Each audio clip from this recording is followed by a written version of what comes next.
धन धन सतगुरु तेरा ही आस। तो प्यारे सतगुरु जी की प्यारी साधसंग जी, वीडियो शुरू करने से पहले हाथ जोड़कर विनती है कि सभी साधसंग ने वीडियो को पूरा जरूर देखना है और साथ साथ सुमिरन करना है। वीडियो को लाइक शेयर और कमेंट भी जरूर कीजिए। तो प्यारे सतगुरु जी की प्यारी साधसंग जी, यह बात तो लगभग आप सभी ने सुनी होगी कि एक पगड़ी का जिक्र आता है कि रोहतक के पास में शाह मस्ताना जी के टाइम में एक पगड़ी गिरी थी और वो बिल्कुल सत्य है बात। वो जो बात है वो 100% सत्य है। हम आपको सुनाएंगे वो किस्सा क्या था और किस तरह से उस वक्त शहंशाह शाह मस्ताना जी महाराज ने वचन किए थे। तो प्यारे सतगुरु जी की प्यारी साधसंग जी, बहुत ही ज़बरदस्त वीडियो होने वाला है। तो आप सभी ने इस वीडियो को पूरा ज़रूर देखना है और साथ साथ सुमिरन जरूर करना है जी। सच्चे सौदे का इतिहास है जो कि ग्रंथों में दर्ज है, हम आपको सुनाते हैं। आप सभी ने ध्यानपूर्वक सुनना और सिमरन करना है जी। धन धन सतगुरु तेरा ही आसरा। 28 फरवरी 1960 को बेपरवाह मस्ताना जी महाराज ने पूज्य परम पिताजी को अपना गद्दी नशीन बनाकर उन्हें सिर से पांवों तक नोटों के हार पहनाए तथा बैंड बाजों के साथ शहर में जुलूस निकालने का हुक्म दे दिया। बेपरवाह जी ने साथ में यह भी फरमाया, भाई सभी ने सतनाम सिंह जी के पीछे पीछे जुलूस में जाना है, किसी ने भी यहाँ डेरे में नहीं रहना।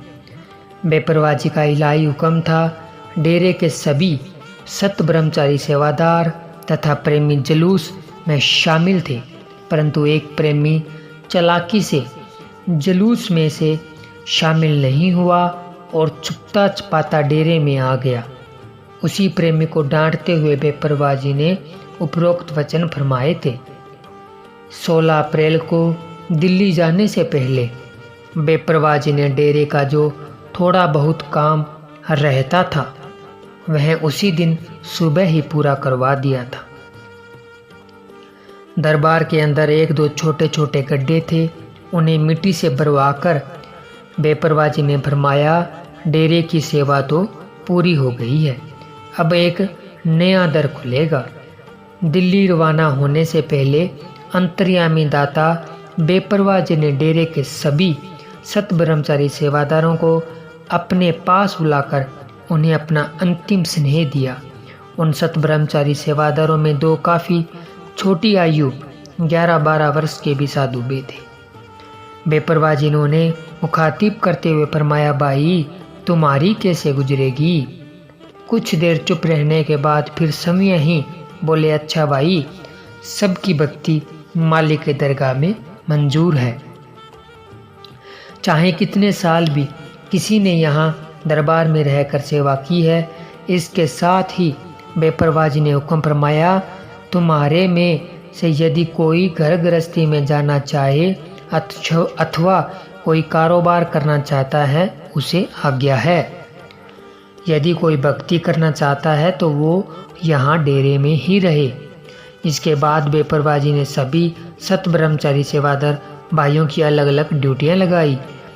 आखिर में दादू लांगरी से लंगर का एक प्रसाद मंगवा कर उसमें से आधा वहीं सबके सामने खड़े खड़े ही छक लिया और यह वचन फरमाया, भाई सच्चे सौदे का इतना ही लंगर खाना बाकी था।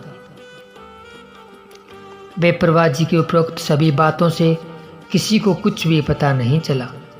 बेपरवाह जी ने पहले भी कई बार ऐसी बात का इशारा किया था, भाई अपनी शोरानिया शहर से निकाले या दिल्ली से। 16 अप्रैल 1960 को दोबारा फिर वही वचन दोहराते हुए फरमाया, भाई दिल्ली से ही ठीक रहेगा, शो का अर्थ अंतिम यात्रा से है। इसके साथ ही बेपरवाह जी ने अपने ही बनाए हुए दरबार को बाअदब सजदा किया तथा इसके साथ ही रात के 12:15 पर जीप में सवार होकर दिल्ली को रवाना हो गए। इतना कुछ होने पर भी उस समय किसी भी जीव को वास्तविकता का पता नहीं चला था कि बेपरवाह जी की उपरोक्त सभी बातों का आखिर तात्पर्य क्या है। असलियत सामने आने पर बाद में वे सभी प्राणी जन सत ब्रह्मचारी भाई व संगत बीते वक्त को याद करके सिर्फ पटक पटक कर रोने लगे। पूजनीय बेपरवाह शाह मस्ताना जी महाराज के अलावा उस जीप में परम पूजनीय परम पिताजी, उस समय का सेवादार प्रेमी गोविंद, मदान प्रेमी बुल्ला तथा अन्य 3-4 प्रेमी और भी थे। इस दरबार का पुराना सेवादार प्रेमी हजारा लाल बेपरवाह जी की जीप का ड्राइवर था। आगे जाकर सतगुरु जी की इलाही मौज ने एक ऐसा खेल किया कि जो आज तक भी समझ में नहीं आया। रोहतक से 7-8 किलोमीटर पहले चलती जीप में से प्रेमी बुल्ला की पगड़ी सिर से उतरकर उड़ गई। जीप रोक दी गई। 1-2 किलोमीटर तक सभी ने सड़क के दोनों ओर पगड़ी ढूंढने की पूरी कोशिश की, परंतु पगड़ी कहीं से भी न मिली। हालांकि उन दिनों फसल की कटाई भी लगभग हो चुकी थी, वह खेत करीब खाली थे। पगड़ी न मिलने पर सभी सेवादार प्रेमियों ने पूज्य बाबा जी से प्रार्थना की, शहंशाह जी दिल्ली चलकर नई पगड़ी ले लेंगे। इस पर शहंशाह मस्ताना जी ने असल बात को स्पष्ट करते हुए फरमाया, भाई पगड़ी तो दिल्ली चलकर नहीं खरीद लोगे, परंतु उसे बांधेगा कौन? वह तो इसरार मस्तानी मौज ने बांधी थी और उसी ने ही उतार ली है। अगले दिन 17 अप्रैल को बेपरवाह मस्ताना जी ने संगत को दिल्ली के कुछ मुख्य स्थानों पर भी घुमाया। घूमना या देखना तो एक बहाना मात्र था, वास्तव में अपनी पावन दृष्टि के द्वारा हजारों जीवों का उद्धार करना तथा अपने साथ गई संगत को शिक्षा देना था। बेपरवाह जी ने बिरला मंदिर की कारीगरी पर हैरानी प्रकट करते हुए संगत में स्पष्ट किया, एक इंसान की कारीगरी की लोग कितनी सराहना करते हैं, परंतु जिस सतगुरु कुल मालिक ईश्वर ने स्वयं इस इंसान को कितना खूबसूरत बनाया है, उसका कोई नाम ही नहीं लेता। उसके बाद सफदर जंग में कुछ राजाओं व महाराजाओं तथा निजामुद्दीन औलिये की कब्रों पर भी गए। रात को वहीं पर सत्संग भी किया। सभी ने देखा कि राजाओं की कब्रों पर तो कोई नहीं जाता, चाहे वह कितनी खूबसूरत बनी है। उनमें तुच्छ जंतु, उल्लू, चमगादड़ आदि ही रहते हैं, परंतु फकीरों की कब्रों पर मेले मुशहरे लगते हैं तथा भजन व कव्वालियाँ बोली जाती है, क्योंकि फकीर सदा अमर रहते हैं। शावन शाही मौज ने इस गरीब मस्ताने की बाड़ी में 12 साल काम किया, परंतु किसी ने भी न समझा। कुछ जीवों ने पूज्य बाबू जी से नामदान के लिए प्रार्थना की तो आपने स्पष्ट शब्दों में फरमाया, भाई अब हम नाम शब्द सतनाम जी की बाड़ी में बैठ कर देंगे। 18 अप्रैल को बेपरवाह शाह मस्ताना जी महाराज प्रांत बहुत जल्दी सुबह उठ गए और सभी प्रेमी सेवादारों को भी जल्दी उठा लिया। बुल्ले ने कहा कि बाबा जी अभी तो प्रांत के 2:30 बजे हैं।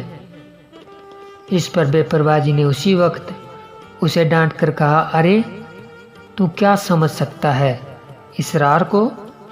शहंशाह जी सुबह जल्दी ही तैयार हो गए। सभी को प्रसाद बांटा गया। वहाँ पर एक आमों की टोकरी रखी हुई थी। उस टोकरी में एक विशेष आम पर बेपरवाह जी की पावन दृष्टि टिकी हुई थी। उसने उसे अपने पवित्र कर कमलों में लेकर उसकी बहुत सराहना की। इस आम को कोई भागों वाला ही खाएगा। उसके बाद बेपरवाह जी ने वह आम अपने ललाट माथे पर लगाकर फरमाया, सतनाम सिंह जी तुम्हें यह आम देते हैं, ऐसा ही रंग निकालना। बुल्ले ने पूज्य बाबू जी के हाथों से वह आम हथियाने की कोशिश की, परंतु अंतर्यामी स्मार्थ्य दाता जी ने उसे झिड़कते हुए फरमाया, नहीं, इसमें तेरा कोई हक नहीं, इसे लेने का हक सिर्फ सतनाम सिंह जी को ही है। कहते हैं कि वह आम जितना बाहर से देखने में सुंदर लगता था, उससे कई ज़्यादा अंदर से सुंदर तथा रस भरपूर था। कुल मालिक के खेल समय मालिक ही जानता है। उसके बाद बेपरवाजी ने खांसी का बहाना बनाकर संगत में आखिरी वचन फरमाया, हजारा लाल, तुमने जीप की सर्विस आदि का जो काम करवाना है तथा तेल वगैरह डलवाना है तो वह काम कर लेना। हम डॉक्टर के पास दवाई लेने जा रहे हैं, ज़्यादा देर मत लगाना। हजारा लाल के यह पूछने पर कि उसके साथ कौन रहेगा, इस पर बेपरवाजी ने फिर बिल्कुल साफ व अंतिम शब्दों में पूज्य परम पिताजी की तरफ इशारा करते हुए फरमाया, सतनाम सिंह जी तुम लोगों के साथ रहेंगे।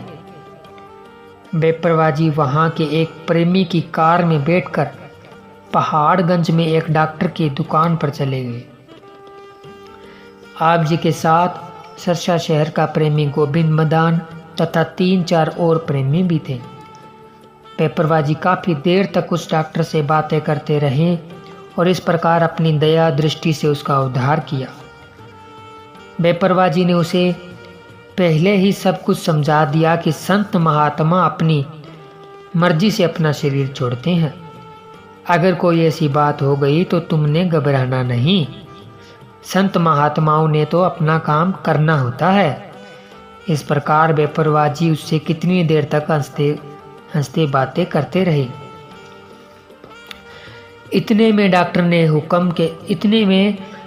ने हुक्म के अनुसार बेपरवाजी की इंजेक्शन लगा दिया और उसके साथ ही आप वहीं बेंच पर लेट गए।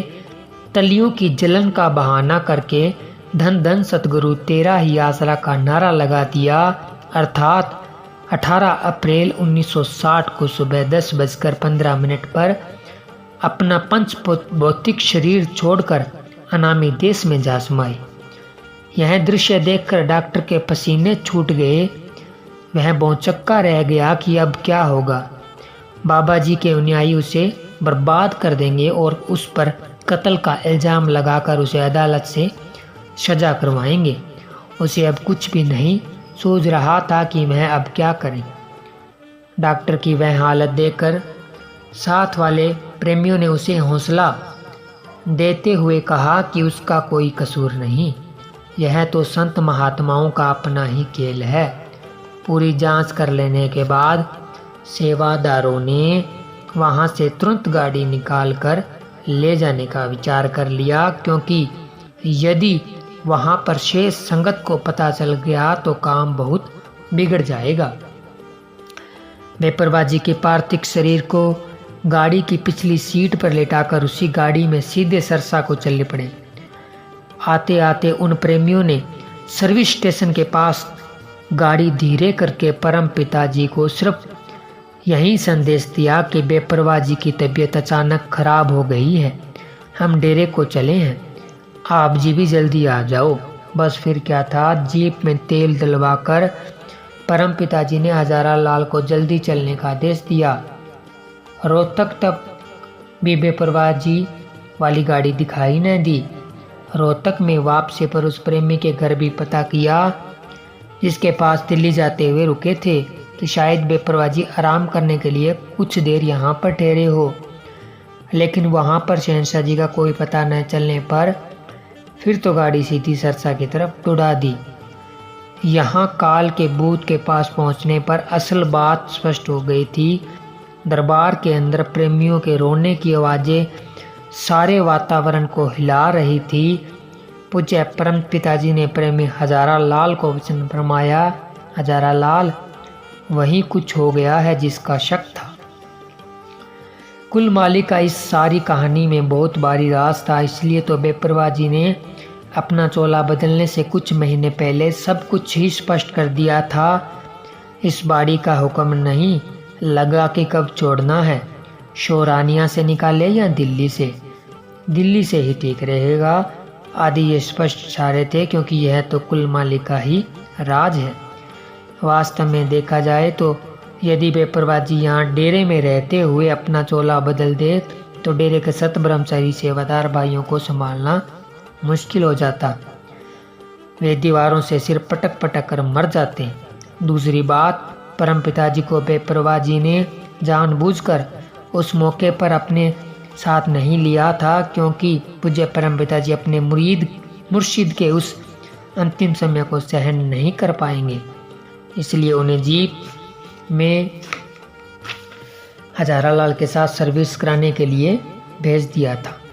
वह काम तो हजारालाल अकेला भी करवा सकता था, परंतु कुल मालिक को यही स्वीकार था।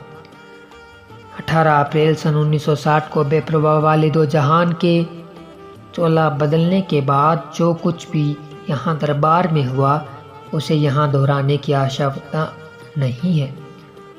जो कुछ यहाँ होना था उसके बारे में बेपरवाह जी ने पहले ही साध संगत को सचेत कर दिया था, और हुआ भी वही कुछ जिसे बेपरवाह जी ने वचन फरमाए थे। संत महात्माओं के वचन अटल होते हैं। बेपरवाह जी के हुक्म अनुसार पूज्य परमपिता शाह सतनाम सिंह जी महाराज दयालुता के पुंज सर्व समारता तार जी ने सारी संगत को सहारा दिया तथा अपना पूरा आशीर्वाद देकर डोली हुई संगत को संभाल लिया। बेपरवाह शाह मस्ताना जी ने अपने जीवन काल में करीब 35-36 डेरे बनवाए और उन गांवों में खूब सत्संग किए। बेपरवाह मस्ताना जी ने अनगिनत जीवों को नाम देकर बख्शकर भवसागर से पार किया तथा अन्य हजारों जीवों का अपने पवित्र दर्शनों तथा वचनों के द्वारा उद्धार किया। डेरा सच्चा सौदा दरबार की नींव बेपरवाह शाह सतनाम जी शाह मस्ताना जी ने 29 अप्रैल सन 1948 को अपने पवित्र कर कमलों के द्वारा कच्ची ईंटों से रखी। उन्हीं के वचनों के तथा परम पूजनीय परम पिता शाह सतनाम सिंह जी महाराज की अपार रहमत व उनके हुक्म द्वारा आज वहीं शाही दरबार अपनी उन्नति की बुलंदियों की तरफ बहुत ही तेजी से बढ़ रहा है। धन धन सतगुरु तेरा ही आसरा, धन धन सतगुरु तेरा ही आसरा। प्रेमी भोपाल सिंह, गांव शाहपुर बडोली, जिला मरेठ, यूपी से अपने प्यारे सतगुरु जी के एक प्रत्यक्ष करिश्मे का इस प्रकार वर्णन करता है। सन 1978 की बात है। मुझे उस समय नाम दान प्राप्त नहीं हुआ था। मैं बाहरी कर्म कांडों में ही लगा हुआ था। एक बार मैं मानसिक रोग का शिकार हो गया। वह रोग मेरे पीछे पड़ गया था कि हटने का नाम ही नहीं लेना चाहता था। मैंने उस बीमारी का बहुत इलाज करवाया, परंतु फिर भी वह ज्यों का त्यों ही बनी रही थी। एक दिन की बात है कि मैं बीमारी के परेशानी की हालत में अपनी चारपाई पर पड़ा हुआ था। अचानक मुझे महसूस हुआ जैसे कि मेरा दम घुट रहा हो। एक बहुत ही भयंकर शक्ल मेरे सामने खड़ी थी। उसे देखकर मेरा सांस फूल गया तथा आंखें पथरा गई थी। कोई भी तो नहीं था मुझे उस भयंकर स्थिति से छुड़ाने वाला। माँ बाप बहन भाई कोई भी उसे नज़र नहीं आ रहा था। जैसे कि मैं अपनी मदद के लिए पुकारता, मेरी जीभ सूखकर तालू से लग गई थी तथा श्वास रुक गए थे। अचानक उसे एक बहुत ही सुंदर प्रकाश दिखाई दिया। मैं उस भयंकर अंधकार से निकलकर एक नूरानी प्रकाश में आ गया। ऊंचे लंबे कद सफ़ेद पोशाक में एक अति सुंदर नूरी चेहरे वाले बुजुर्ग बाबा मेरे सामने आकर खड़े हो गए। उस महान हस्ती के दर्शन मैंने पहली बार ही किए थे। अपनी मदद के लिए आए उस बुजुर्ग को देखकर मेरी जान में जान आ गई। बाबा जी के हाथ में पकड़ी लाठी को देखकर वह यमदूत हाथ जोड़ते हुए एकदम वहां से भाग गया। बेशक उपरोक्त घटना को कई दिन बीत गए थे, परंतु मैं बाबा जी के उस सुंदर नूरानी स्वरूप को भूला नहीं था। मैं उन्हें ढूंढूं तो कहाँ ढूंढूं, तलाश करना तो मेरे वश की बात नहीं थी, परंतु उस सुंदर इलाही स्वरूप की कशिश बराबर मुझे अपनी ओर खींच रही थी। उन्हीं दिनों में ही शहनशाहों के शहनशाह जिन्हें किशनपुरा बराल का सत्संग मंजूर कर दिया। यह गांव डेरा सच्चा सौदा बरनावा के प्रबंधक रांदी साहिब का निजी पर्यटक गांव है। अचानक उसी दिन एक प्रेमी मुझे कहकर अपने साथ किशनपुरा बराल ले गया, आजा आज परम पिताजी से तेरी बीमारी की बात करेंगे। सत्संग पंडाल में संगत खूब सजी हुई थी। पूज्य परम पिताजी स्टेज पर सुशोभित थे। जो ही मैंने सामने देखा तो अचंभित ही रह गया। सामने स्टेज के ऊपर वही सुंदर नूरी स्वरूप, वही लिबास, वही भोली भाली अदाएं, सब कुछ वही तो था। मेहरबान सतगुरु जी स्टेज पर विराजमान मेरी तरफ ऐसे भोले भोले अंदाज से देख रहे थे मानो कह रहे हो, आ गया भाई, बहुत अच्छा हुआ। सच्चे पातशाह जी की कृपा से मुझको उसी सत्संग पर ही नामदान मिल गया। कुल मालिकी जी की अपार रहमत का यह प्रत्यक्ष करिश्मा देखने में आया। इतना धन और समय खर्च करने पर भी मेरी बीमारी जो की त्यों थी। पूज्य परम पिताजी के दर्शन करने तथा नामदान प्राप्त करने के तुरंत बाद मेरा मन, दिमाग व शरीर फूल से भी हल्का हो गया, जैसे कि सिर पर रखे बहुत भारी बोझ को उतार कर कोई व्यक्ति अपने आप में महसूस करता है। धन धन सतगुरु तेरा ही आसरा, धन सतगुरु तेरा ही आसरा। बस की जबरदस्त टक्कर से रक्षा की। गांव कोट, डुन्ना तहसील व जिला बरनाला से प्रेमी गुरचरण सिंह बेलदार पूज्य परम पिताजी की अपार रहमत का एक प्रत्यक्ष करिश्मा इस प्रकार वर्णन करता है। सन 1988 की घटना है। मैं प्रतिदिन की तरह अपनी ड्यूटी पर अपने दफ्तर बरनाला जा रहा था। मैं नाम का सुमिरन करते हुए अपने सतगुरु जी के ध्यान में मगन था। 24 पहियों वाला एक बड़ा टैंकर पीछे से आकर मेरे से कुछ आगे जाकर अपनी साइड पर रुक गया। मैंने अपना साइकिल फिर से सड़क पर कर लिया। अभी मैं 2-4 मीटर ही मुश्किल से आगे गया था कि पीछे से किसी और गाड़ी तथा सामने से पेक्सू रोडवेज की बस ने हॉर्न दे दिया। बस नॉन स्टॉप थी, जो अपनी पूरी तेज रफ्तार में चंडीगढ़ को जा रही थी।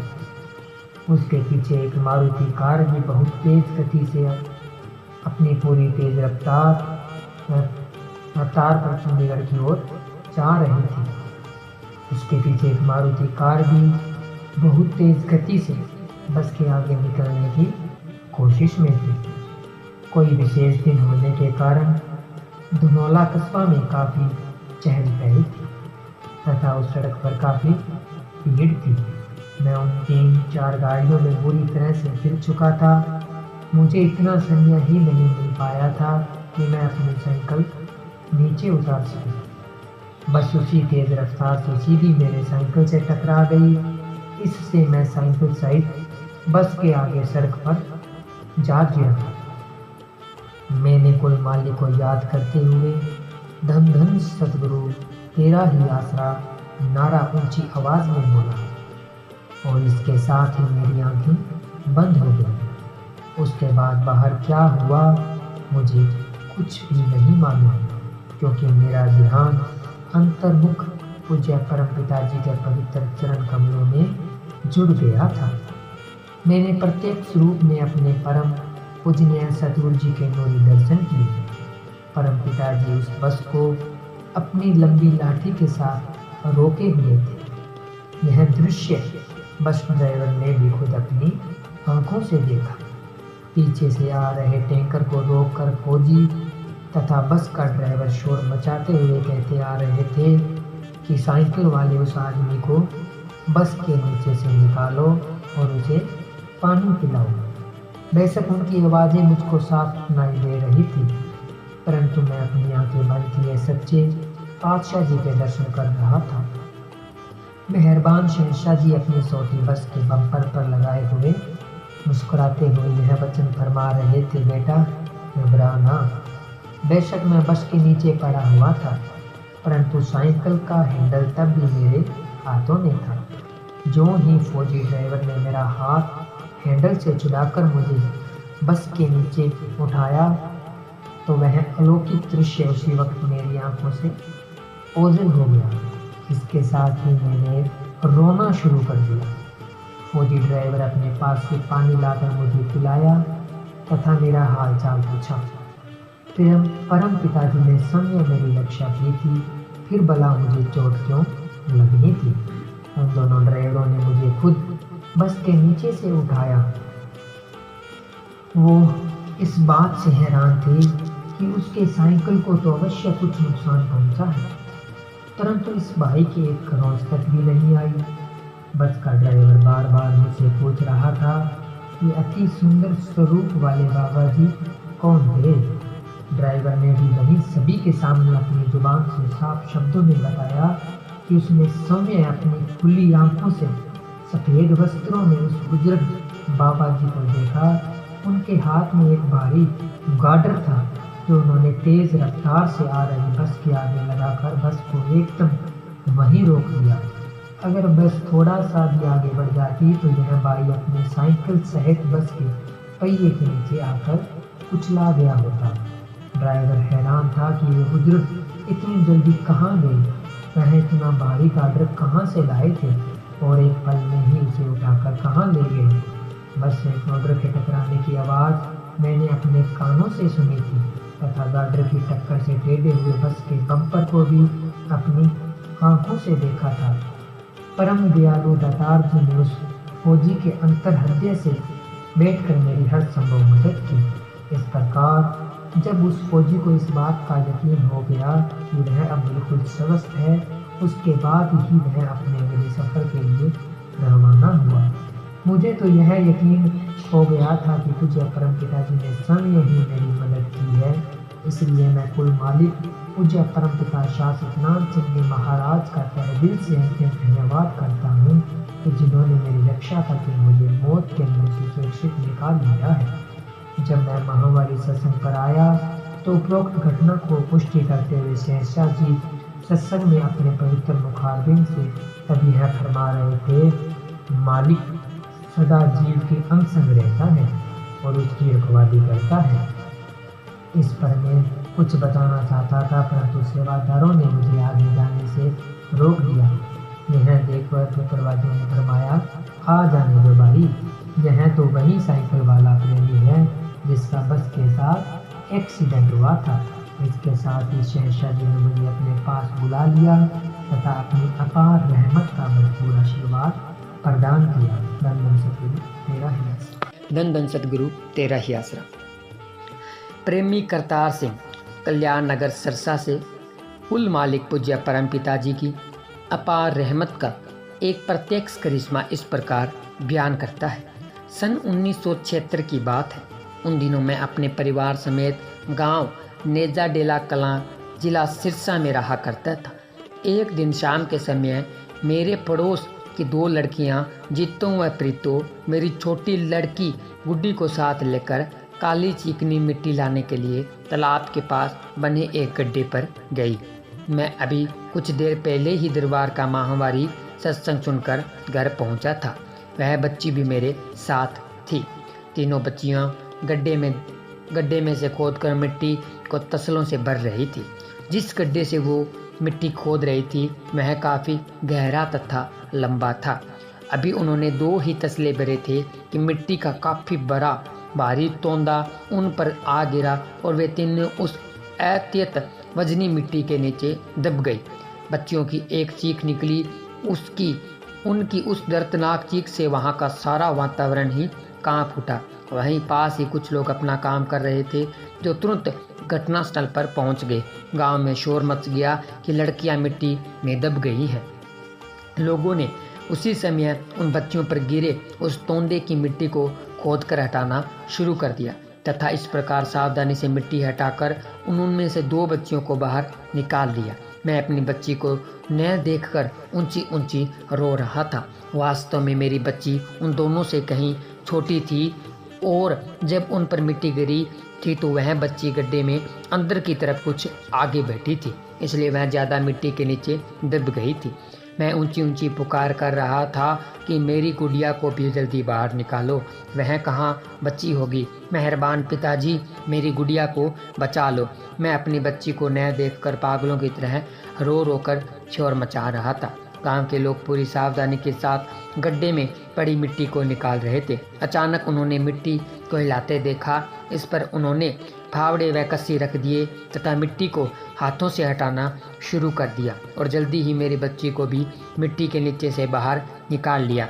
उस समय वह जीवित तो थी, परंतु श्वास रुक रुक कर बड़ी कठिनाई से ले रही थी, क्योंकि तब तक मिट्टी में दबे उसे काफ़ी समय हो गया था, जिससे उसका दम घुटता जा रहा था। बच्ची को तुरंत शहर के सरकारी अस्पताल में पहुंचा दिया गया। उस समय भी उसकी हालत पूरी खतरे में थी। यह देखकर डॉक्टरों ने एक प्रकार से जवाब सा ही दे दिया। वे कह रहे थे कि बच्ची बच नहीं सकती। डॉक्टरों द्वारा उपरोक्त बात सुनकर मैं बहुत ही घबरा गया कि मैंने अपनी बच्ची गुड़िया को खो दिया है, अब वह बच नहीं सकेगी। इसलिए मैंने परम पूजनीय सतगुरु परम पिताजी के पवित्र चरण कमलों में धन धन सतगुरु तेरा ही आसरा का नारा बोलकर बच्ची के प्राणों की रक्षा के लिए अरदास की।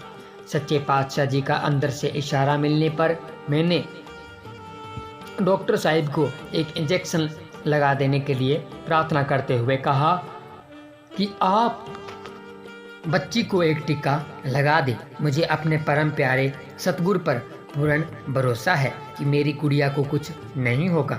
पूजनीय परम पिताजी अवश्य इस बच्ची के प्राणों की रक्षा करेंगे।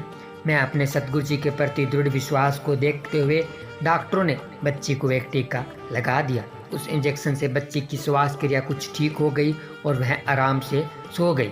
इस प्रकार रात को करीब 11 बजे डॉक्टर ने एक इंजेक्शन और लगा दिया, जिससे बच्ची सारी रात बड़े आराम से सोई रही। अचानक धीमी आवाज में धन धन सतगुरु तेरा ही आसरा का नारा सुनकर मैं व मेरे परिवार के लोग बहुत खुश हुए। उस समय सुबह के 5 बजे थे। बच्ची अपनी आंखें बंद किए अपने मालिक का नारा लगा रही थी। मैं अपनी बच्ची को होश में आया देखकर बहुत प्रसन्न था। मेरा उदास चेहरा और मुरझाया मन कमल के फूल की भांति फिर से खिल गया।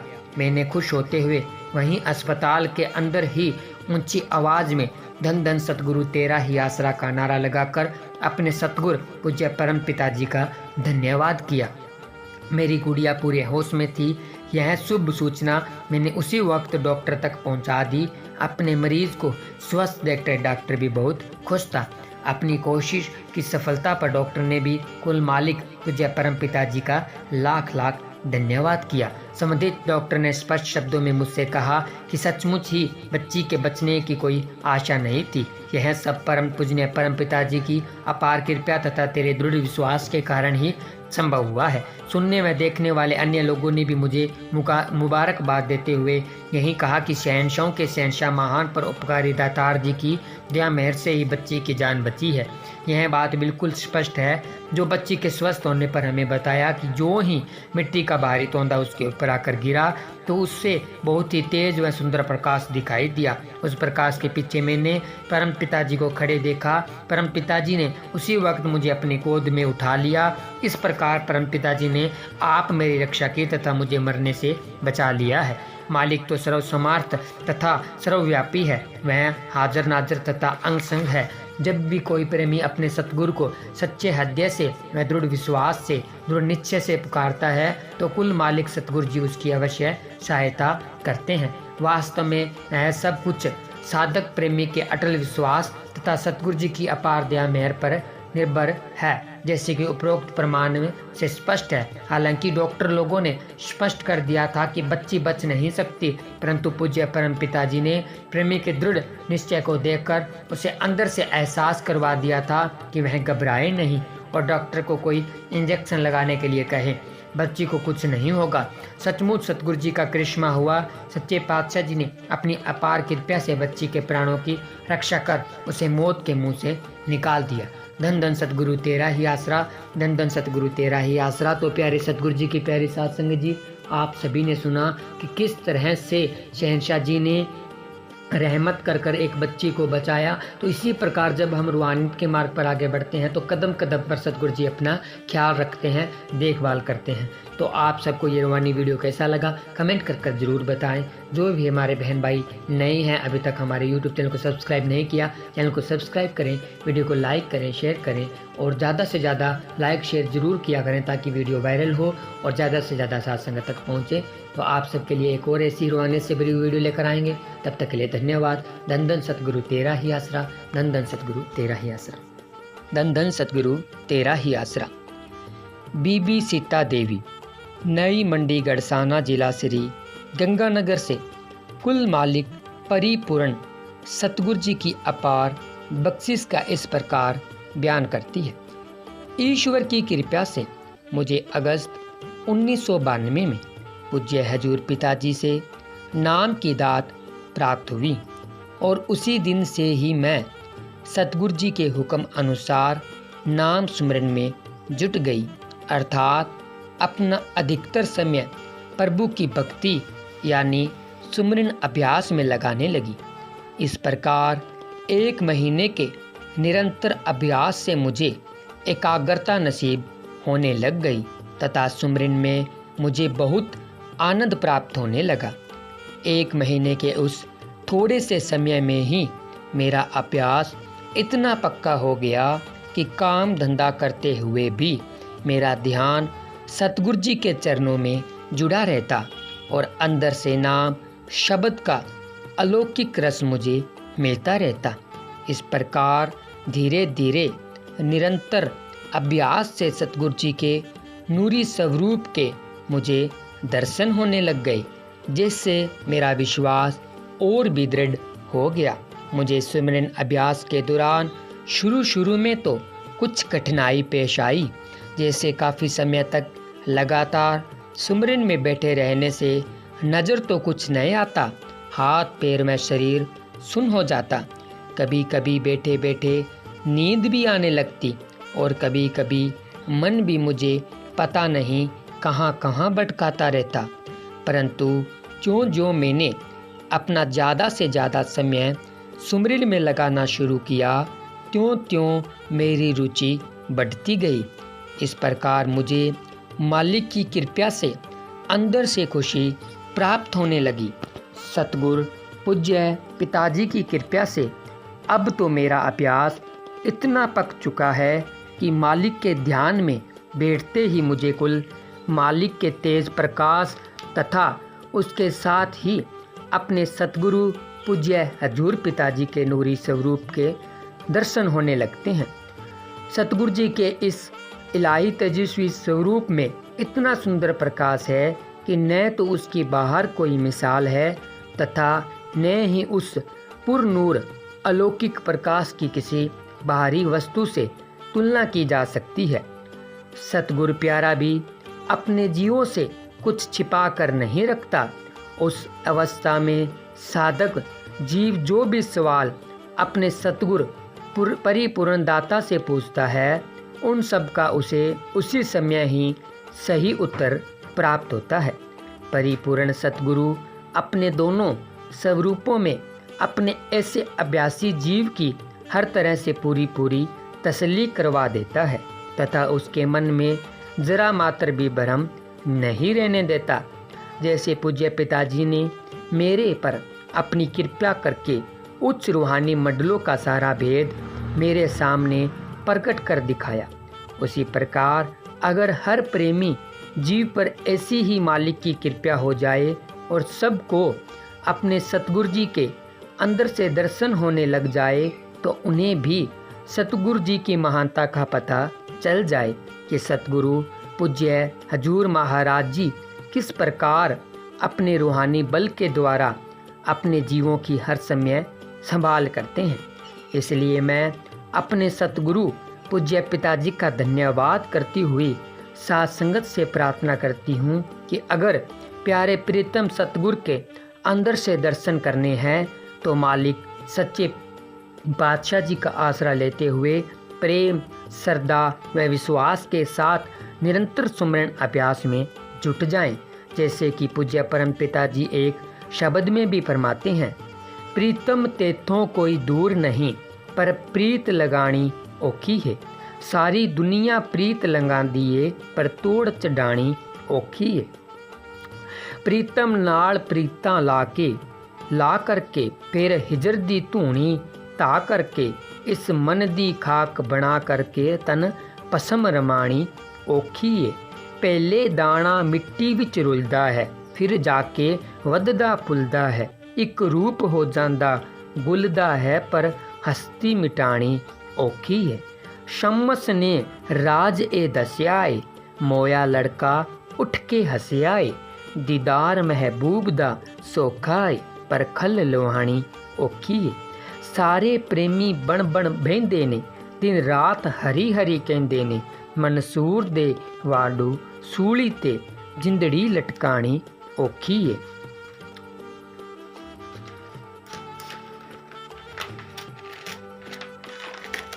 धन धन सतगुरु तेरा ही आसरा। प्यारे सतगुरु जी की प्यारी साध संगत जी, आप जी को ये रूहानी चमत्कार कैसा लगा हमें कमेंट कर जरूर बताएं। अगर अभी तक आपने हमारे YouTube चैनल रूहानी चमत्कार को सब्सक्राइब नहीं किया है तो चैनल को सब्सक्राइब करें, और जो भी हम चमत्कार इस चैनल के माध्यम से आप सभी के लिए लेकर आते हैं तो आपका फ़र्ज़ बनता है कि आप उस रूहानी चमत्कार को आगे शेयर जरूर किया करें, क्योंकि जब आगे आप शेयर करते हैं रूहानी चमत्कार को तो और भी हमारी साथ संगत, हमारे बहन भाई उस वीडियो को देखते हैं। जब उस वीडियो को देखेंगे, अगर हमारे शेयर करने मात्र से उस वीडियो को देखने के बाद उन बहन भाइयों का विश्वास और ज़्यादा सतगुरु के प्रति बढ़ता है, और अगर वह सुमरन सेवा करने लग जाते हैं तो उसका फल हमें ज़रूर मिलता है। यह पूज्य गुरु जी के वचन है। तो आप सभी ने हमारे जो भी कोई चमत्कार हम आप सभी के लिए लेकर आते हैं, सुनने के बाद वीडियो को लाइक शेयर जरूर करना होता है जी। तो मिलते हैं एक और ऐसे ही रूहानियत से भरे हुए चमत्कार के साथ।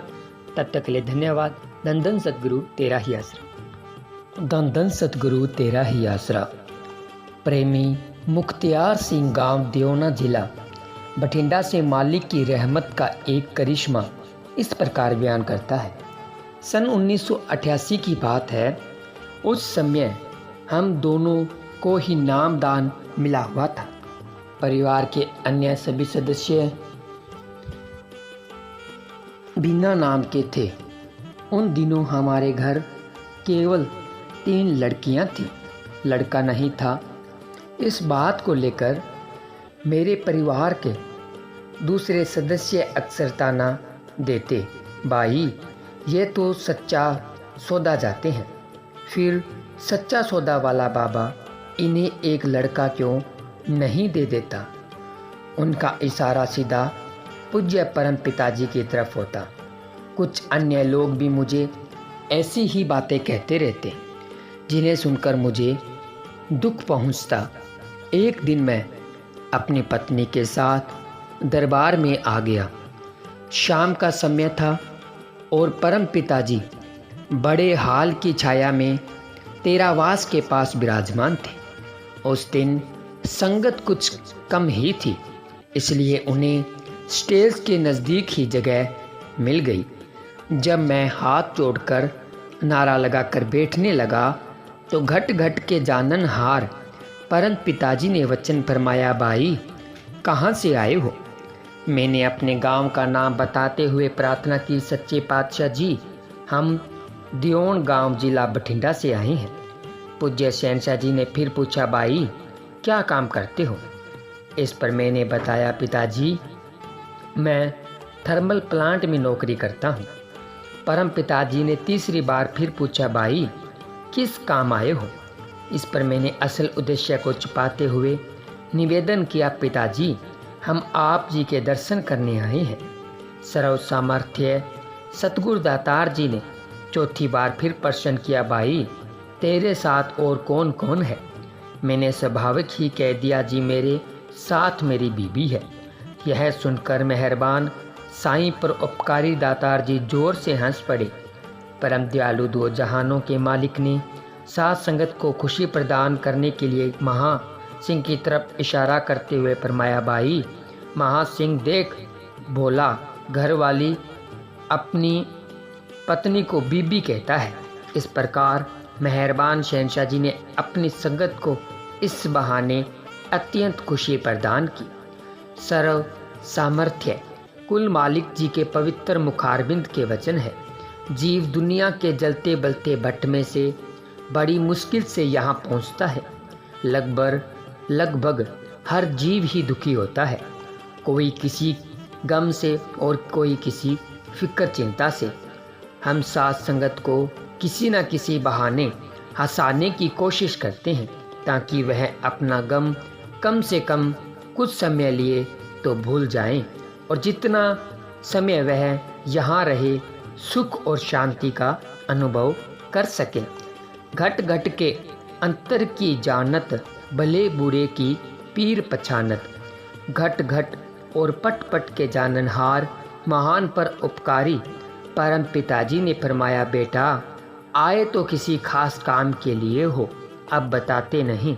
कुल मालिक की रहमत को प्राप्त करने का मेरे लिए सुअवसर था। यह सुनकर मुझसे रहा नहीं गया।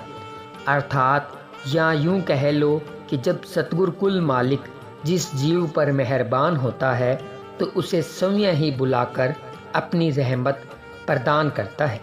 मैंने दोनों हाथ जोड़कर प्रार्थना की, हे सच्चे पातशाह जी, एक लड़के की इच्छा लेकर ही आपकी शरण में आए हैं। सर्व सामर्थ्य सतगुरु दातार जी ने 2 सेब मंगवा लिए तथा अपने पवित्र कर कमलों में पकड़कर हम दोनों को एक एक सेब प्रदान प्रसाद के रूप में दे दिया। अपने मालिक की दया मेहर रहमत को प्राप्त करके हम दोनों बहुत खुश हुए। सच्चे पातशाह जी की अपार कृपा से मेरे घर अगले वर्ष एक पुत्र ने जन्म ले लिया। लगभग 15 दिनों बाद मैं दरबार में आया। उस वक्त पूज्य शहंशाह जी तेरावास में विराजमान थे। मैंने पास जाकर प्रार्थना करते हुए कहा, हे सतगुरु परम पिताजी, आप जी की अपार कृपा से लड़के ने जन्म लिया है। महान परु उपकारी प्यारे सतगुरु जी ने फरमाया, भाई उसका नाम क्या रखा है? इस पर मैंने प्रार्थना की, हम उसे प्रेमी ही कहते हैं। सर्व सामर्थ्य सच्चे पातशाह मेहरबान परम पिताजी ने अपने पवित्र मुख से उस बच्चे का नाम रखते हुए वचन फरमाया, भाई इस बच्चे का नाम मनप्रीत है और दूसरे का नाम सुखजीत रख लेना। इस प्रकार परिपूर्ण सतगुरु कुल मालिक जी ने मेरे दूसरे बच्चे का नाम भी पहले ही रख दिया, जबकि मेरा पहला बच्चा केवल 15-16 दिन का ही था। मालिक की दया मेहर की वर्षा तो मेरे परिवार पर उसी दिन ही हो गई थी जब हम अपनी हार्दिक इच्छा को लेकर अपने सतगुरु जी के पवित्र चरण कमलों में पहुँचे थे। सच्चे पातशाह जी के हुक्म के द्वारा मेरे घर करीब 1 वर्ष के बाद दूसरे बच्चे ने जन्म ले लिया। सारा परिवार मालिक की अपार रहमत को पाकर अत्यंत खुश हुआ। मैंने अपने दूसरे बच्चे का नाम परम पिताजी के हुक्म अनुसार सुखजीत ही रख लिया। मैं कुल मालिक की दात अपने 5 बच्चों, 3 लड़कियां व 2 लड़कों के साथ अपने परिवार के अत्यंत खुश हूँ और बड़े मज़े से जीवन व्यतीत कर रहा हूँ। सर्व सामर्थ्य दातार जी की कृपा से वे लोग भी नाम दान प्राप्त करके प्रेमी बन गए जो मुझे पहले सतगुरु परम पिताजी के नाम पर ताने दिया करते थे। मेहरबान परम पिताजी की रहमत का यह ठोस प्रत्यक्ष प्रमाण है। यहाँ पर शंकावादी को शंका की कोई गुंजाइश नहीं रहती। वास्तव में कुल मालिक के राज को समझना बहुत असंभव है। यह भारी अकल, इल्म अथवा ज्ञान, ध्यान वहाँ तक पहुँच ही नहीं सकते, क्योंकि जहाँ इनकी सीमा है, अर्थात जहाँ पर ये पहुँचकर ख़त्म हो जाते हैं, वहीं से परमार्थी विद्या अथवा सतगुरु की भक्ति का ज्ञान शुरू होता है। इसलिए आम बुद्धि वहाँ तक नहीं पहुँच सकती। इसलिए अधिकतर लोग परमार्थी ज्ञान अथवा सतगुरु कृपया या प्रभु परमात्मा की भक्ति से मुंह मोड़ लेते हैं। परंतु पिता शाह सतनाम सिंह जी महाराज स्पष्ट फरमाते हैं, भाई मालिक है, आप उसे देख सकते हैं, उससे बात कर सकते हैं, उससे मिल सकते हैं, परंतु उस क्रिया के लिए आप लोगों को उस तक पहुंचने वाले मार्ग पर चलना होगा और वह साधन अपनाना होगा जिससे उसकी प्राप्ति होती है। वह साधन नाम, शब्द, वाणी, धुर की वाणी आदि है जो किसी पूर्ण संत सतगुरु के अवश्य मालूम करनी पड़ती है। बिना इस साधन के हम ईश्वर तक नहीं पहुंच सकेंगे और न ही आवागमन के चक्कर से मुक्त हो सकेंगे। जब नाम नामी खुद परमात्मा मिल जाता है तो वह अपने सेवक के खुद सारे काम कर देता है। जब तब जीव को किसी बात का फिक्र नहीं रहा जाता। जैसा कि मुझ पर मालिक की कृपा हुई, उसी प्रकार हर सच्चे प्रेमी के सिर पर हमेशा कुल मालिक प्रभु परमात्मा का हाथ रहता है। धन धन सतगुरु तेरा ही आसरा, धन धन सतगुरु तेरा ही आसरा, धन धन सतगुरु तेरा ही आसरा। प्रेमी बहादुर राम पुत्र श्री केसाराम, गांव फेफाना, तहसील नौहर, जिला हनुमानगढ़ से अपने प्यारे मुर्शिद बेपरवाह शाह मस्ताना जी महाराज की अपार रहमत का एक अद्भुत करिश्मा इस प्रकार बयान करता है। सन 1956 की बात है। एक दिन मैं तथा प्रेमी बनवारी लाल बिजारनिया परम पूजनीय बेपरवाह शाह मस्ताना जी महाराज का सत्संग सुनने के लिए गांव किकरा वाले चले गए। परम पूजनीय साईं मस्ताना जी महाराज उन दिनों किकरा वाले डेरे में पधारे हुए थे। हम वहां पर काफ़ी देरी से पहुँचे। तब तक पूजनीय साईं जी सुबह की मजलिस का कार्यक्रम पूरा करने के बाद गुफा में चले गए थे। फिर भी हमने एक सेवादार के द्वारा अपने प्यारे मुर्शिद के पावन दर्शनों के लिए प्रार्थना की कि फेफाना गांव की संगत आप जी के दर्शनों के लिए आई है। इस पर वालिदो जहान दातार जी ने हुक्म फरमाया, भाई फेफाना गांव की साथ संगत से कहें कि वह डेरे के चारों ओर बाड़ लगाने की सेवा करें।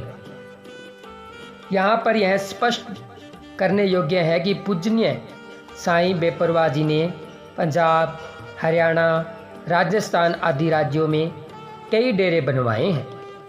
शहनशाह जी जहाँ भी कहीं नया डेरा बनवाते तो डेरे की चार दीवारी वक्त के अनुसार यहाँ तो लगभग कच्ची ईंटों की बनवा लेते और यहाँ फिर कांटेदार झाड़ियों की बनवा लेते।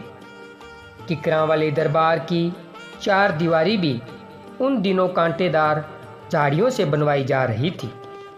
कुछ साथ संगत वहाँ पर बाड़ लगाने की सेवा कर रही थी। अपने मुर्शिद के हुक्म अनुसार फेफाना के हम दोनों प्रेमी भी बाड़ की सेवा करवाने साथ संगत के साथ जुट गए। अचानक पता नहीं कैसे कीकर की एक पूरी सूल मेरी आंख के अंदर चुभ गई। मौके पर प्रेमी भाइयों ने आंख में चुभी सूल को बाहर निकालने की बहुत कोशिश की, परंतु उनके देखते ही देखते वह कोशिश करते करते वह सूल मेरी आंख की पुतली को क्रॉस करके अंदर चली गई। मैं दर्द के कारण जोर जोर से चिल्लाया कि हाय मैं मर गया, हाय मेरी आंख गई। मैं असहनीय दर्द से बहुत बुरी तरह से छटपटा रहा था। लालपुरा गांव के प्रेमी धन्ना राम की पत्नी माता सुरजा भी वहां पर सेवा कर रही थी।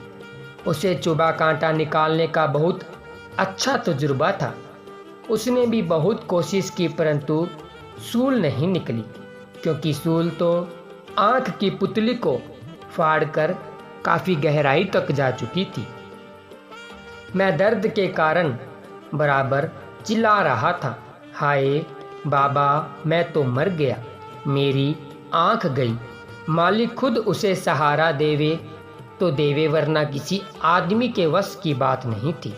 कोई उसे धैर्य बंधाए भी तो कैसे बंधाए, इतनी बड़ी सूल आंख को पार कर गई हो। सभी प्रेमी और सेवादार भाई बेबस और मायूस हो गए। इतने में अचानक पूज्य साईं जी समय बाहर आ गए और मुझे इस प्रकार चिल्लाते देखकर पूछा, पुत्र क्या हुआ है? मैंने अर्ज की, साईं जी मेरी आंख में सूल चुभ गई है, मेरी आंख फूट गई है। वालिदो जहान दातार जी ने फरमाया, भाई तेरे को किसने कहा था, तू बाढ़ करने क्यों लगा, इस बाढ़ में पाप था।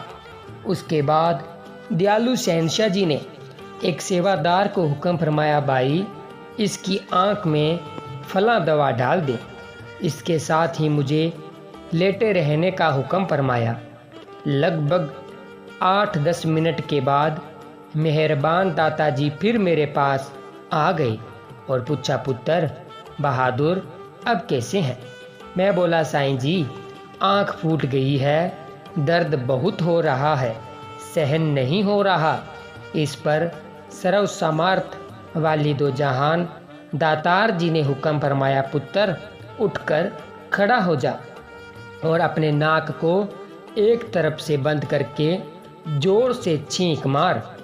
कुल मालिक खुद खुदा के इलाही हुक्म अनुसार जब मैंने जोर से छींक मारी तो आँख के अंदर तक जा चुकी वह पूरी की पूरी सूल एकदम जोर से बाहर आ गई।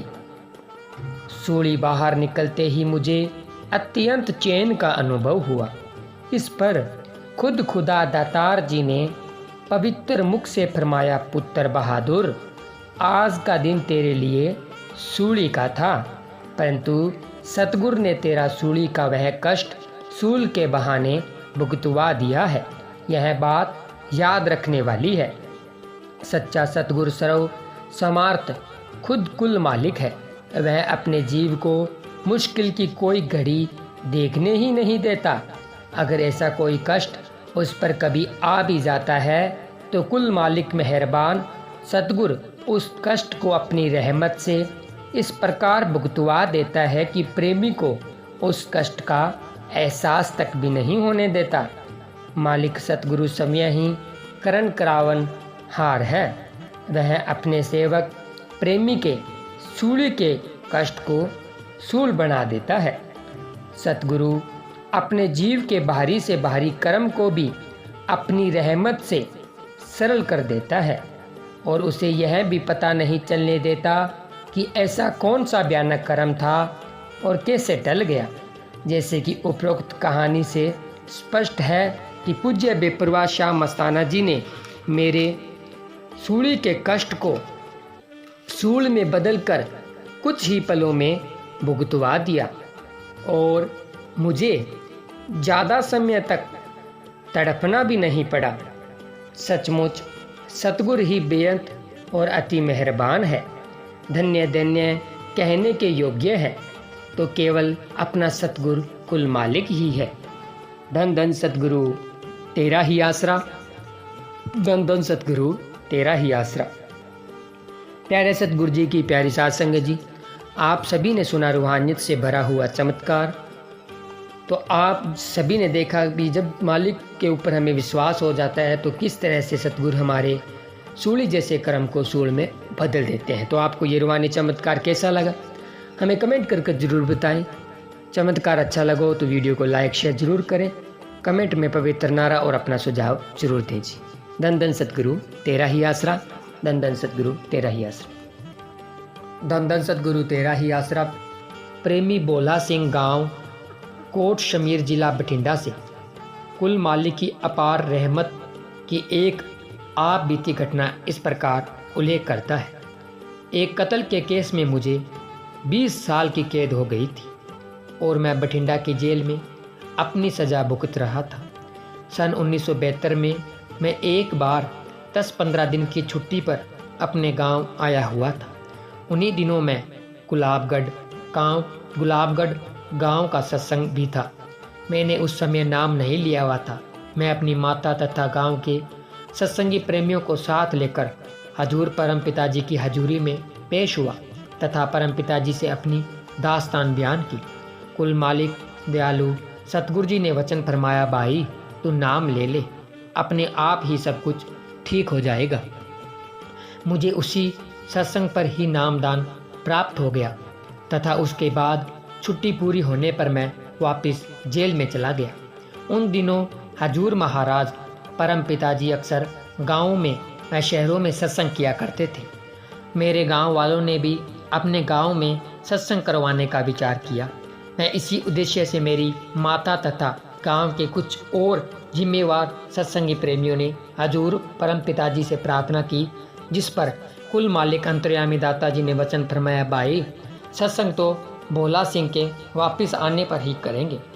उस वचन से मुझे पक्की आशा हो गई थी कि मुझे माफ़ी मिल जाएगी, क्योंकि मैंने संबंधित अधिकारियों से पहले ही रहम की अपील कर रखी थी, परंतु किसी कानूनी नुक्ते के कारण पंजाब सरकार ने मेरी अपील खारिज कर दी थी तथा मेरी 20 साल की सज़ा को बरकरार रख दिया। सरकार के उस ताज़ा हुक्म से गांव की साध संगत को मेरे गांव आने की जो आशा थी उस पर पानी फिर गया तथा वह निराश हो गई। इसलिए साध संगत इकट्ठी होकर एक दिन फिर पूज्य परम पिताजी की हजूरी में गई तथा दोबारा फिर सत्संग मंजूर करने की प्रार्थना की। कुल मालिक सच्चे पातशाह जी ने दोबारा फिर पहले वाला ही वचन दोहराया, भाई भोला सिंह गांव जरूर आएगा और उसके आने पर ही सत्संग मंजूर करेंगे। अंतर्यामी दयालु दातार जी ने अपने पहले ही वचन पर ही पक्की मोहर लगा दी तथा गांव वाले प्रेमियों को भी विश्वास हो गया कि शहंशाह जी उनके गांव में सत्संग तो जरूर करेंगे, परंतु करेंगे प्रेमी के जेल से आने के बाद, और वह अब जल्दी ही आ जाएगा। कुल मालिक परम पिताजी के पवित्र मुख का वचन था, वह तो पूरा होना ही था। मेरे लिए मालिक को चाहे कोई भी साधन जुटाना पड़ा। मैं कुछ दिनों के लिए फिर अपने गांव छुट्टी पर आया हुआ था। उन्हीं दिनों पंजाब सरकार ने 20 वर्ष के कैदियों के लिए दफा 401 के तहत अपील करने की छुट्टी दे रखी थी, जिसके अधीन कैदी जिलाधीश के यहाँ रहम की अपील कर सकता था। दोनों जहानों के मालिक शहंशाहों के शहंशाह जी का वचन था, इसलिए मेरा काम तो होना ही था, चाहे उसके लिए मालिक को प्रत्यक्ष अथवा अप्रत्यक्ष रूप में कुछ भी करना पड़े। मैंने भी सुअवसर देखते हुए राष्ट्रपति के पास रहम दिली की अपील कर दी। सच्चे पातशाह जी की कृपा से मेरी अपील स्वीकार कर ली गई तथा पेशियां पड़ने लगी। गांव वालों को भी तब विश्वास हो गया कि भोला सिंह अब जरूर घर आ जाएगा। एक दिन क्या हुआ कि मैं जेल की अपनी छोटी सी कोठड़ी में अपने सतगुरु का सिमरन कर रहा था, तो सर्व सामर्थ्य दाता परम पिताजी ने मुझे प्रत्यक्ष दर्शन दिए। शहंशाह जी के एक हाथ में लालटेन थी तथा दूसरे हाथ में अपनी लाठी। सच्चे पातशाह जी ने मुझे पूर्ण विश्वास दिलाते हुए फरमाया, भाई भोला सिंह तेरा काम तो हो गया है। इतना वचन करके शहंशाह जी पल भर में ही मेरी आंखों से ओझल हो गए। मैं यह बात पूरे आत्मविश्वास के कहता हूँ कि मैंने उस वक्त अपने सतगुरु परम पिताजी के बहुत ही नज़दीक से दर्शन किए थे तथा उनके पवित्र मुख से उपरोक्त वचनों को अपने कानों से सुना था। आज भी शहंशाह जी के वचन मेरे कानों में ज्यों के त्यों गूंज रहे हैं। अगले दिन ही मेरी उस अपील पर फैसला होना था। वैसे तो मुझे शहंशाह जी ने फैसले से पहले ही रात को सब कुछ बता दिया था, परंतु असल रूप में मुझे गहरी बागी के सरपंच प्रेमी चंद सिंह के वहां पहुंचने पर ही पता चला था, जो कि चंडीगढ़ से उसके पेशी से सीधा वापस मेरे से मुलाकात करने गया था। पहले तो चंद सिंह ने असल बात को छिपा लिया कि खुशी की खबर सुनकर कहीं इसके दिल पर कोई असर न पहुंचे। उसने उदास सा चेहरा बनाते हुए मुझे बताया कि अपील का आज फैसला होना था, परंतु किसी कारण आगे डाल दिया गया है। चंद सिंह ने कहा कि मैंने वहां पर किसी को कहते हुए भी सुना है कि शायद तेरी अपील खारिज हो जाएगी। चंद सिंह की बात सुनकर मुझको विश्वास नहीं हुआ। भाव मुझे उसकी बात जची नहीं, क्योंकि सतगुरु सच्चे पातशाह जी ने तो मुझे स्पष्ट शब्दों में ही रात को बता दिया था कि उसका काम हो गया है। आखिर मैंने रात वाली सारी घटना चंद सिंह को बताते हुए कहा, भाई चंद सिंह तेरी बात मुझे जचती नहीं, तुम असली बात को छिपा रहे हो। उसके बाद प्रेमी चंद सिंह ने मुझे बधाई देते हुए कहा, मालिक ने तेरे ऊपर कृपा कर दी है, तू कत्ल के केस से बरी हो गया है, यानी तुझे सजा की माफ़ी मिल गई है। कुल मालिक के वचनों से मैं जेल से रिहा होकर अपने घर चला गया। गांव की संगत से मिलकर मैंने पूज्य शहंशाह जी से सत्संग के लिए फिर प्रार्थना की, जिसे मेहरबान सतगुरु जी ने तुरंत स्वीकार कर लिया।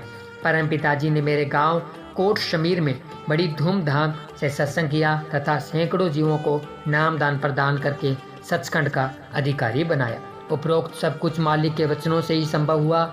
यह बात गांव वाले तथा आसपास के गांवों के सभी लोग भली प्रकार जानते हैं। कुल मालिक परम पिताजी ने अपनी अपार रहमत से मेरे परिवार के सभी जीवों तथा सारे इलाके के अन्य सत्संगी प्रेमियों को देख का समय ही विश्वास पक्का किया है। मालिक के इस प्रत्यक्ष प्रमाण को देख मैं जानकर अनेक अन्य जीव सतगुरु जी से नामदान प्राप्त करके मालिक की भक्ति में लग गए हैं। धन धन सतगुरु तेरा ही आसरा, धन धन सतगुरु तेरा ही आसरा। प्यारे सतगुरु जी की प्यारी साध संगत जी, आप सभी ने सुना रूहानियत से भरा हुआ चमत्कार कि जो दूसरों की जो कत्ल केस की सज़ा है या कोई भी सज़ा होती है जिनको पल भर में काट सकता है, तो वो कुल मालिक कैसे कोई जेल उनको कैद करके रख सकती है। ये आप सभी ने रूहानी चमत्कार में सुना। तो ये सब तो सतगुरु के खेल हैं जो अभी चल रहे हैं। आप सभी ने सतगुरु के ऊपर दृढ़ विश्वास बनाकर रखना है और 3 वचनों पर ठोक के पैरा देना है। आपको ये रूहानी चमत्कार कैसा लगा हमें कमेंट करके ज़रूर बताएं। और अगर अभी तक आपने हमारे YouTube चैनल को सब्सक्राइब नहीं किया है, हमारे चैनल को सब्सक्राइब करें, वीडियो को लाइक करें, शेयर करें। मिलते हैं जल्द ही एक ऐसे ही रूहानी चमत्कार के साथ। तब तक के लिए धन्यवाद। धन धन सतगुरु तेरा ही आसरा, धन धन सतगुरु तेरा ही आसरा।